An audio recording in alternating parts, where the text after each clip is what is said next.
Talk, we join some of the dance artists that pioneered the London scene from its genesis into the age of the influencer.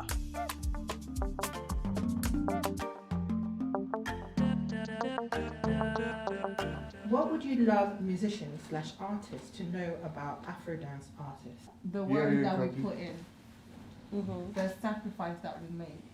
You know, we are humans as well. We have responsibilities. So not having to appreciate Afrodance is really gets to me.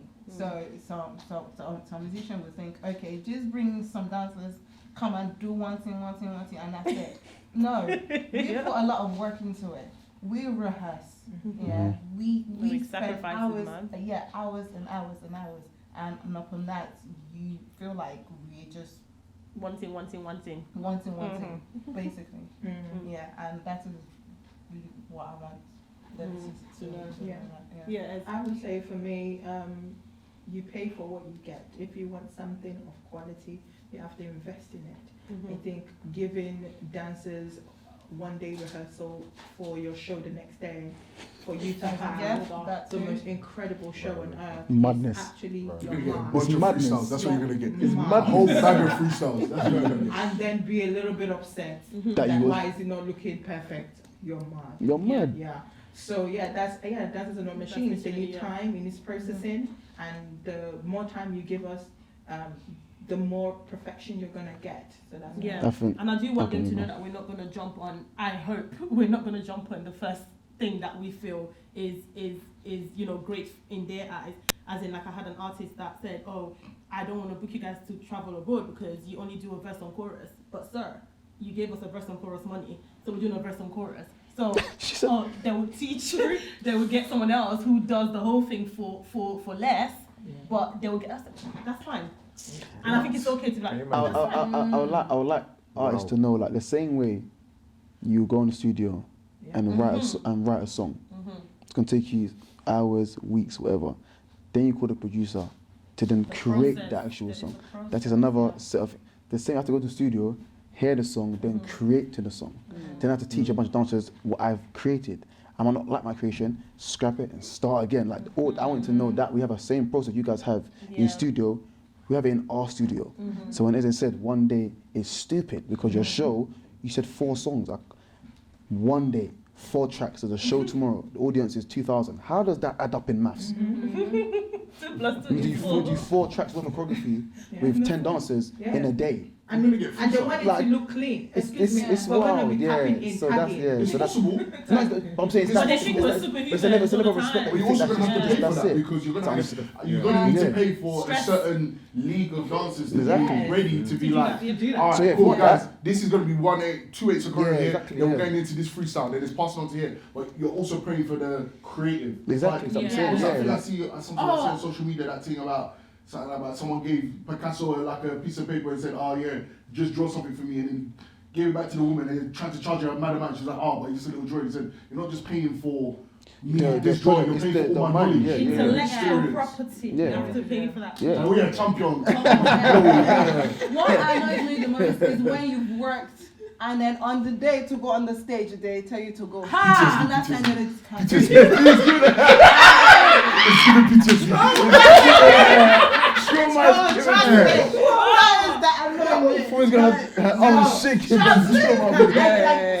I get vexed every time I have you. She's about to shed the tears. I will leave it there for PTSD. Next question. What would you want other dancers to know or what advice would you give your younger self? I'll go first. Seeing as everyone's having a little think. What advice I'll give to my younger self is probably that everything's going to be good, everything's going to be okay. I would probably think more so when I was enjoying it and just having fun, being a little bit more business savvy at them earlier stages. Like I'm talking, like our first video column within like 2 to 3 weeks, we had like over 200 and something thousand views on YouTube. That was back in 2012. That translates. Imagine that was on our own channel. Bro, that translates to a lot in the modern day. During that time as well, that we could have been monetizing things.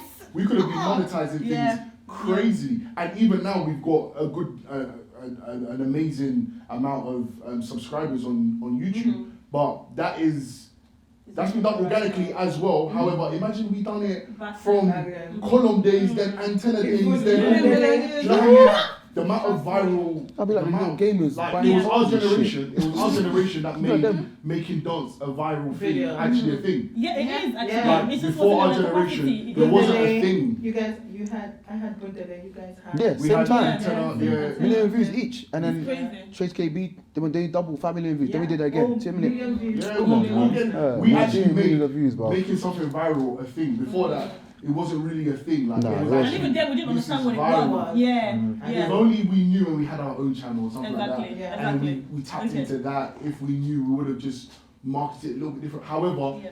all of it's made us who we are. Exactly. Maybe if Yeah. we didn't, Process, if we yeah. didn't get into the gutter, we maybe would have been too like superficial, too like, oh, we think we're all. No. I feel like even now we're in the trenches. Like if you Yeah, want rounds, you literally. can come and get rounds. We're not.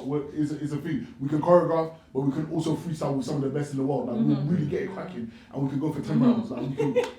We're ready to spar, Yeah. and we're not afraid to I spar. love Like that. we also believe in how much knowledge and understanding of the dance that we have. Okay, cool. Anyone else? Thank you. Yeah, I would say I would tell my younger self to remain fearless and take risks, because I've lost that. You know, like, of course, in the day and age we are now, you're gonna get cancelled. You say you're gonna get cancelled, but I still speak anyways. But I feel like my audience is not in the capacity where you can come and cancel me. You know, only God can cancel me. But in terms of like my younger self, definitely take more risk and just remain fearless. I would just say treat your craft like your baby. Point my period. Yeah. Yeah, self-explanatory. Yeah. Yeah, I think for me, I would definitely say stop looking for, what's this word? Validation. Validation from your family members. That's where it starts. I didn't. That's where it I starts. did behind your It back. starts there a lot.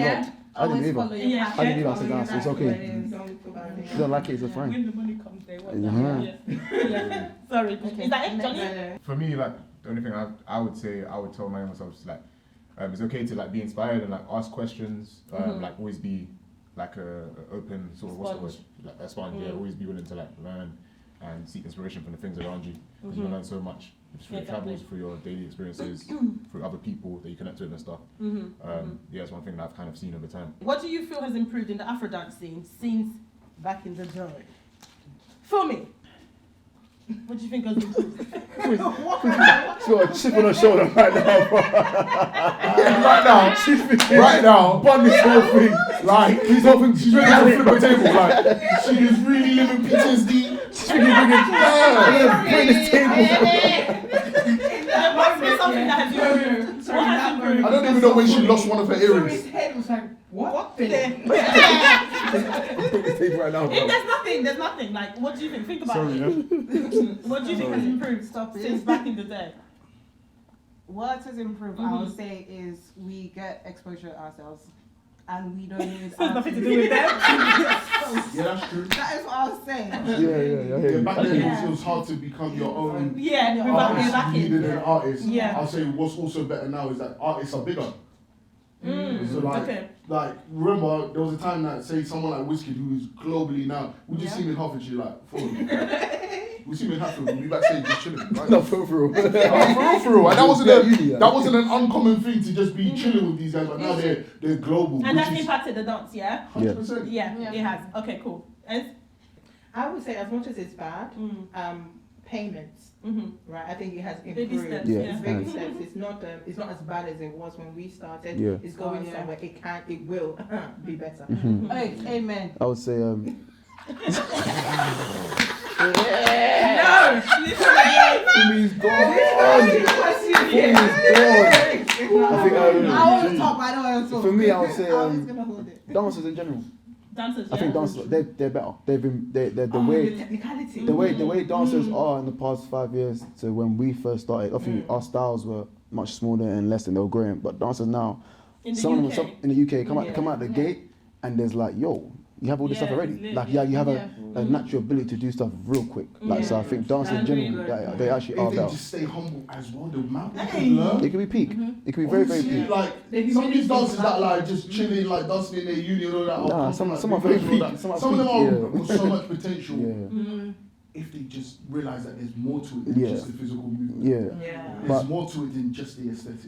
Yeah. Then we've got something special. What's been your favourite thing or proudest moment during your time as an Afrobeat dancer? Curtis.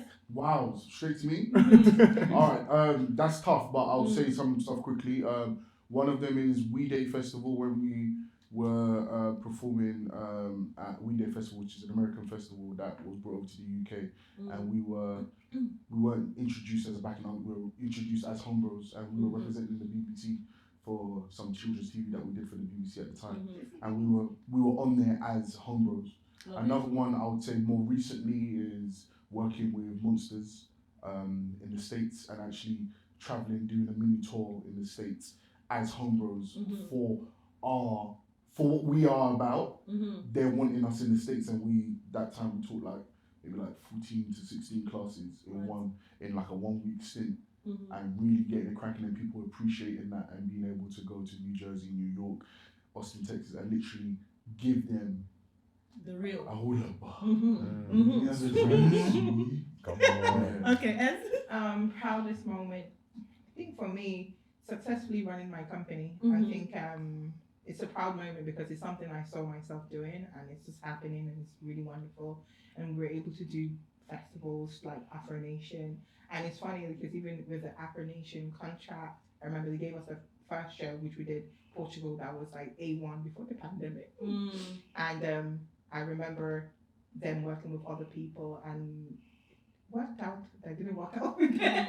But it's the fact that my clients are like years and years. I've built relationships, and not based on, oh, you're a really nice person, but I produce a freaking great show. So I feel like I'm proud of myself that I can do that really by myself, but also with the support of like the great choreographers I work with. People think I choreograph everything myself, and it's like, no, am I mad?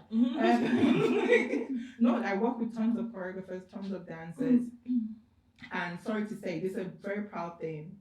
A lot of people don't understand that younger dancers actually start from somewhere. I can sit here and say that Nife started by working with me on Mobos as a dancer. I can see that Regina, you see Regina in my class, learning, training. And I feel like my role, what I'm proud of, is like, I'm like a stepping stone. I don't feel like Zenart is where you are there forever. It's a stepping stone for people to see you and for you to do things where the commercial world may not allow people that look like us to start off. And I'm just proud of that, giving young people successes without them even realizing. Okay, I'll do two. I think for me, the proud bits are in two different aspects. Except for professional careers in achieving, I would say similar to you guys, just being able to book gigs as yourself. The BBC Dance Passion iPlayer was a huge thing because it was literally Patience J Choreography Presents. So that was a big thing for me. And of course, Strictly Come Dancing was huge for me. But the biggest thing for me is being able to still do what I do after a baby, because after I had a baby, I was like, it's over! It's over! But Jesus said, we're going to snap you back and you're going to get double the booking. Amen. So I'm really proud of that. Amazing. Thank you. So who else? Cool. Yeah?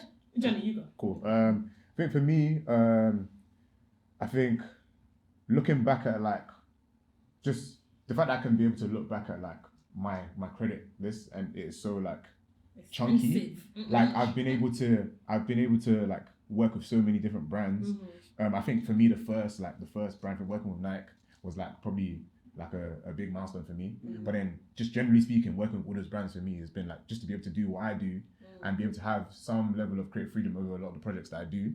It's like, because a lot of brands don't really, they give you like their stuff in the form of a brief sometimes. It's like, you have to put in the work.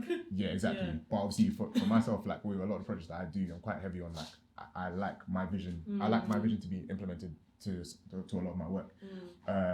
That being said, and standalone as well, being able to travel and teach now as well. Like, it's a big commitment, but like when I do it, like there's this level of fulfillment that game changer, isn't it? Like it's a game changer. I can't describe it, bro. Generally speaking, like you get this feeling when you travel, you connect and you share with people and you learn things as well as you give things. Like it's give and take. Yeah. So there's a feeling that you get from it. It's just like, right, like, Yeah. I was not getting this my 9 to 5. It's a proper game changer. Yeah, man, like Proper it's game crazy. changer. So yeah. So, The traveling is long, but the Yeah, teaching is when so you're good. there, it's good. If I you enjoy just all of it. Yeah. So I think I for me, understand I'm travel. Absorb not it. paying for the travel. Yeah, no, but you know that Sensational. us lot in the UK, we don't pay to, as in, they pay for us to go. Yeah. It's not like that with the Americans. They have to, when they're coming on tour, they're doing it off their own back. They're coming to suffer off their own back. Right. What do And you mean when and get a Ameri- loss. When you see that they're coming on tour, unless they have like specific companies that book them, a Yeah, lot of of it is course. off their own back. Oh, I want to teach in the studio. Yeah. Can you sort Yeah, this out of for me? course, Can yeah, you? of course. And I feel like we get booked a lot. Oh, yeah. Sorry, go on. Sorry. Yeah. Yeah, I think my proudest and favorite moments, as you said, as a mother, I never thought I was gonna be able to do that. But with God on my side and the people as well, you guys actually, I would say, for to be able to know you guys is just amazing as well, because you guys inspire me. I'm sure you inspire each other as well. But it's like it gives me the inspiration to want to Carry on, because we're all still doing it. Still doing it Yeah. up to now. So Yeah. we should be proud of ourselves. And you, 2 kids later. Yes. 2 kids Not one, but later. 2. All right, 3 mamas on the table. 3 months. And 3 daddies. free practicing dads on the table. Yes, come on, we appreciate when you Alright, like, Dads on the table. Last person. One of my favorite things, or let's say favorite/proud, is now being able to kind of confidently say that I am part of that pioneer list of like what you said, what we've done for the past 10 to 15 years that we didn't plan to do, but it became what it became. The fact we've influenced generations that are here now, and we have been stepping stones for many careers. I can be at home and actually watch people blow up, and like that's crazy, that's cool, that's it. And I remember when you were so that's a very like it gives me joy to watch that. And then I think proud moments is like me and Kay traveling around the world teaching Afro, where we teach in places that we shouldn't naturally be at, India, Russia, America. And then I think doing things with obviously certain brands, I think us doing the Man U Adidas job is one of my proudest moments, because it was a Homebros / Adidas / Manchester United, and it was us two in the stadium, as in like that was the job. So I think, and then us being able to put our friends on in that job as well, where we had autonomy of that. So in terms of like a choreography job, that's the biggest one we've done, and it was a massive moment to be at home and I see Manchester's page and it's us. And the Adidas page and it was us, and it's like that's crazy to me, because it wasn't just a brand deal, it was a whole collaboration project with the two United brands. But I think stuff like that is nice to sit back and be like, yo, like God, thank you for that. Like so there's more to come, don't worry. Baba God, I recommend him, you know. You go there. Baba God, I recommend him, you know. Okay, so where do you see things going in the future in the Afrodance scene? Ooh. World domination. More world domination. World domination. World domination, I think. Look. Myself and TT have already been speaking with. We speak now a lot with choreographers, even like in the States. Like some of these big time choreographers. They are paying attention. The world is smaller now. So they are looking and they want to know more. And these artists as well also want to know more. So there's going to be way more opportunities for us as dancers and as people that are of the culture to be able to work with some of these artists that we thought was so like out of reach. Now it's so attainable. Like the places that we at TC have been to, the people that we've been speaking to, the things that are being said, honestly, is looking good for everybody. Like everybody's gonna be cool. Like and I don't feel people should feel like it's one person's gonna make it and then everyone's bitter. No, same way. Look at the American rap scene. How many rappers are there? Everyone's eating, everyone's shopping, everyone will shop. As long as you stay hard working, you stay humble, God in control, and you just work hard. What's happening is that the market from just being what we knew as O2 Indigo and Hertfordshire and DMU and all of that, this is now it's global. And it's actually global to the point that you never know where it could go, but I feel like the only way is up. Yeah. I have one prediction. I had an interview years ago, and asked her, where do you see the answer to the exact same question? And I said, Beyonce is going to be doing our music, and years later, Beyonce did that album. I'm going to make another prediction. Yes. One of you guys is going to be on the Grammys. Oh, Amen. That's the prediction. That's the prediction. He's like, it's me. I'm good at these predictions. I really feel it's Amen. It's my vision board. It's my vision board. Grammys. On my Grammys. Grammys. And not behind anybody, please. We don't want to be behind someone. But that's my new prediction. You heard it here I know it's first. not me because I'm not going to be with my kid. I should I'll watch it. I'm like, I remember when I said it. Imagine. That's why I really see it going. Uncle TC here, one half of Home Bros. I think just to close out, I would say if you're trying to pursue Afrodance as a career or just any career that's in the African diaspora, just respect the culture, respect knowledge, respect history, take your time to train, learn, understand, always be a student, stay humble, and treat whatever craft it is like it's your baby, make it precious but also nurture it, and don't be afraid to go through failures to then go through 2 successes. Yeah, we're coming for the whole world domination. The pioneers, some of them are here. It's been a great show, it's been a great talk. Hopefully we've got more in the pipeline for you guys, so stay tuned for what comes next. Yeah, I would say one of the things that is heavily overlooked is the role of agencies and agents in the industry. I feel that there's a lot of emphasis placed on dancers, choreographers, directors, producers, DJs, even lighting. But the people that actually can facilitate getting you the job and ensuring you're getting the value is not really placed in any spectrum in the whole thing. And I feel like the more we can put importance up in that, the better for everyone within the industry. We can work as a team and work in unison to actualize something great for the industry. So I would like to encourage you to study more, research, ask questions, contact people. If you want to go through the professional route, you can also contact us. But if you want to go through unions, there are unions available. Speak and communicate, and let's make dance. And I just don't want us to keep this focus on Afrodance. We are dancers, period. And it's not just because of the style that we do or we love. It's also we are in this space and we should be respected in this space, period. What I like to say is take care of your mental health. Very, very, very important, because as a dancer, you'll always get a no. You will always get rejected.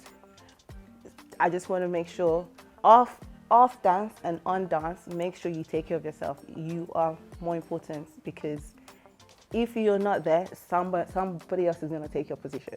So you have to take care of yourself. Make sure you eat good, you sleep. Don't stress yourself too much. Thank you guys very much. Yes, so first of all, just amazing to be here. And to close up, I feel like it's just amazing to be able to sit here with my peers and be able to just speak about our experiences. And it is one experience. We're talking from the experience of the UK scene and what we experience in that. There are other scenes out there, like there are more like the French scene, there's Germany, what was happening all across the world that has also helped to just increase the energy and the vibration in which African music has across the world. And I feel like we played a huge part of that in the UK, and many people in Africa are aware of how big it was in the UK, which I think is amazing. But just like anything, there's levels to it. And in the dance industry, I think many people forget that there's levels to it. You can come in at primary school, hit up secondary school or high school, then sixth form, then university, get your degree, and then get to like master's degree, PhD. I'm talking about that in terms of your dance experience and the energy you've put into dance. And I feel like when people understand that, understand the holistic nature of dance, understand how much work goes into it, goes into the background of even the littlest thing, and understand the science of choreography and how to bring music from auditory sense into a visual sense, and how that relationship takes place, they'll really understand and really be able to respect it as an art form. So I feel like we're going in the right direction. I feel like there's more people wanting to understand that. I feel like with time we're going to be respected. The dancer's vision is going to be respected as well. And I feel like just as a message to some of the pioneers and people that are in the scene within African music and Afro dance, is just understanding that the dancers also have a narrative, because I've been seeing a lot of documentaries happening recently about the rising of Afrobeats, and I feel like dancers have been discarded and there's not been their vision or their understanding of or their input of what their process was, as if our process wasn't a process, and as if we also didn't bleed in order to help this scene take place.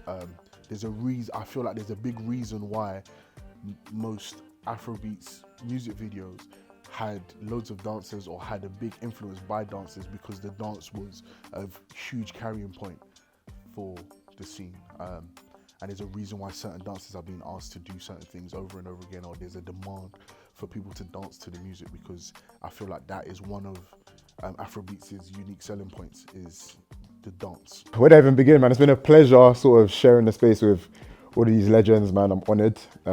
It just feels amazing to be in the presence of so much greatness.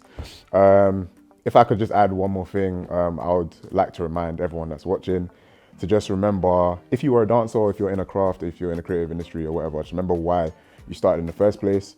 Just let your love for your craft take you through what it is you're going through. If you're going through hardship, like Fumy mentioned, the whole mental health, put your mental health first, but also just think, why did I begin in the first place? Don't be afraid to be inspired by what inspired you in the first place. Don't be afraid to seek new avenues of inspiration. Like, always be willing to push yourself, be an open sponge, be willing to like learn and take in things from everything around you. One thing I like to do is take in things from my environment. That's what helps me be a better creative in all aspects. So yeah, if there's one piece of advice I could give, that's what I would kind of say. But yeah, I hope you've sort of taken or been able to take things from everyone on this panel.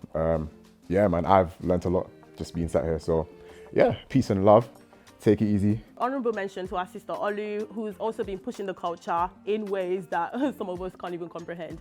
So big shout out to Olu, and I just want to remind everybody, just keep the passion, keep the love alive. Also believe in your source, okay? Believe in your source. We need to try to cut out the whole, I'm teaching something, but then I'm also going to add something else on top of it, in terms of, if you're creating something that is, it's Afro and you're not from the culture, so you feel like you need to call it something else, I would say ask yourself why. Yeah, it's okay to step back and train. It is okay to train. When you're ready and equipped, you would know when it's time to share. We're not saying don't share, but what's the point of sharing information that is wrong?